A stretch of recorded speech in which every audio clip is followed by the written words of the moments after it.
Hey guys, what's going on? This is Brad from the Ad Army, and today I want to talk to you really quick about stun versus control and why these two things are not the same. Now, before I get into it, leave a like, comment, and also subscribe. We're trying to grow out the Ad Army on YouTube, and I can only do that with your help. Also, follow us on Instagram, and also look us up on Rumble, because we are there too. But let's just get into it. So in front of you, I have Eldritch the Golden Lord, and I have just Destiny Hero, Destroy Phoenix Enforcer, or DPE on the right. And both of these cards are here because they serve different purposes in different decks, but at the core, these are meant to be controlling aspect cards. So Eldritch the Golden Lord, if you were to show anyone Eldritch, they're probably going to assume that you're playing the control or the stun variant, because I do think this is more of a stun deck now than it was before a control deck.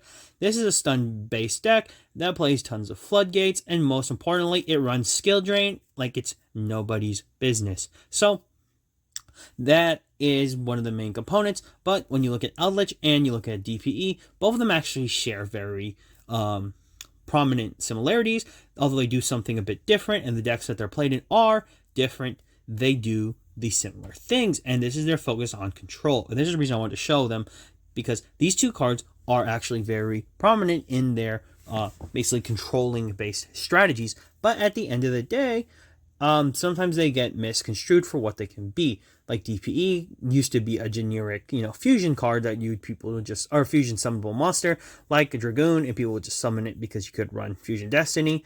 And then Eldritch itself is a really good engine. However, if you start to pack it in with different things, it starts to become either more powerful or just a little bit more consistent.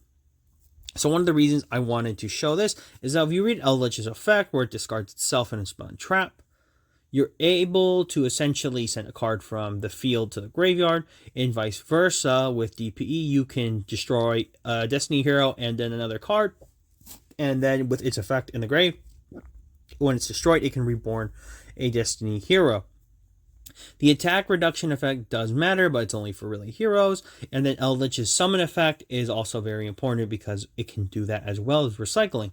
So the key elements I want to get here is that these cards are controlling cards, both meant to basically control the pace of the game, which is why I think people kind of misconstrued or have misconceptions about stun and have the misconception with control. Control decks really focus on pacing the game, whereas I think with stun decks, they're really focused on making sure that nothing can happen, or, as I like to say, they just want it to be slow and no fun for you. So ultimately, I think these two cards are good representations of control cards. However, we do have something that can kind of dispel the difference between control and stun, and it's actually going to be the granddaddy itself of what I think is the best stun card ever created. That's going to be Mystic Mine. So if you guys have not played when Mystic Mine was legal, let's just say you're lucky, because this card was very painful to play against. If you got hit on the other side of a Mystic Mine, you were in trouble. If you gave someone a Mystic Mine, they couldn't get rid of it, they were in trouble. And essentially, Mystic Mine is arguably the best card that I would call a stun card, because it shuts down it shuts down an entire mechanic in monsters and their effects, but also you can't even attack. So I think that's even a more important thing, is you shut down effects and you shut down a physical mechanic if your opponent physically can't attack you with their monsters.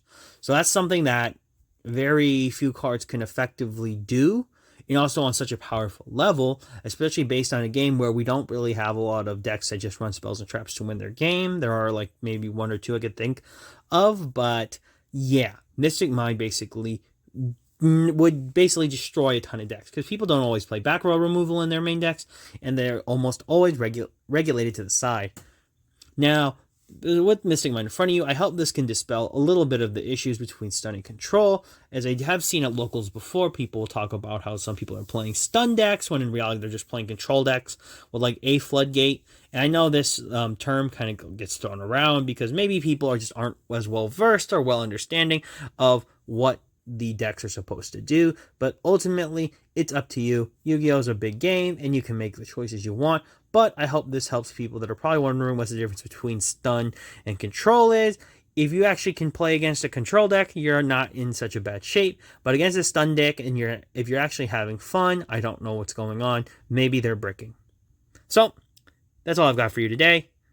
This is Brad from the Ed Army signing off, and for all of you out there to sign on.